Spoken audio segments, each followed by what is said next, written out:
இனிய காலை வணக்கம். நான் உலகத்தை தில்லத்தேவன் லண்டனிலிருந்து. செவ்வாய்க்கிழமைக்கான பொருச்சொல் சத்து. சத்து எமது உடம்பில் சத்து இல்லாவிட்டால் நாங்கள் தலை சுற்றி விழுவோம் அல்லது எமக்கு வேறு வருத்தங்கள் வந்துவிடும் சத்து இல்லாமல் விட்டால்.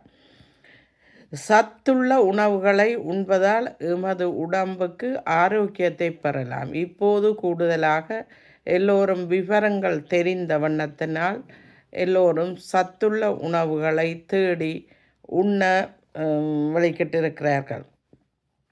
சத்தில்லாத மாக்கள் வெள்ளை மா எல்லாம் நாங்கள் உண்ணுவது கூட.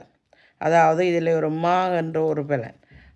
அந்த சத்தில்லாமல் அந்த மாவினை சாப்பிட்டால் அதனுடைய பலனை விரைவாக எமக்கு வருத்தம் வந்து நோயுற்ற காலங்களில் அல்லது இயலாமல் போகும் காலங்களில் நாங்கள் அதன் பலனை அறியக்கூடியதாக இருக்கும். பெரியோர் சொல்லும் புத்திமதிகள் இளமையில் எமக்கு கசக்கும், ஆனால் அதுதான் முதுமையில் எமக்கு சுவையாக அல்லது பலனுள்ளதாக இருக்கும், நன்மையாக இருக்கும். சாரம் ஒரு வீட்டுக்கு மேல் பகுதி கூரைகள் போடும்போது சாரங்கட்டித்தான் அந்த கூரை வேலைகள் செய்வதற்கு சாரங்கட்டித்தான் வேலைகளை தொடங்குவார்கள்.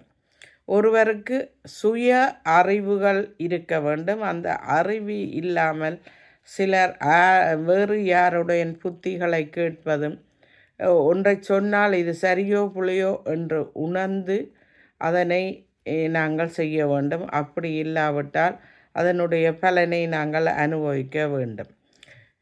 நன்மையும் தீமையும் நம் வாழ்வில் ஒன்றிணைந்து வருகிறது. இன்பமும் துன்பமும் அதே போலத்தான்.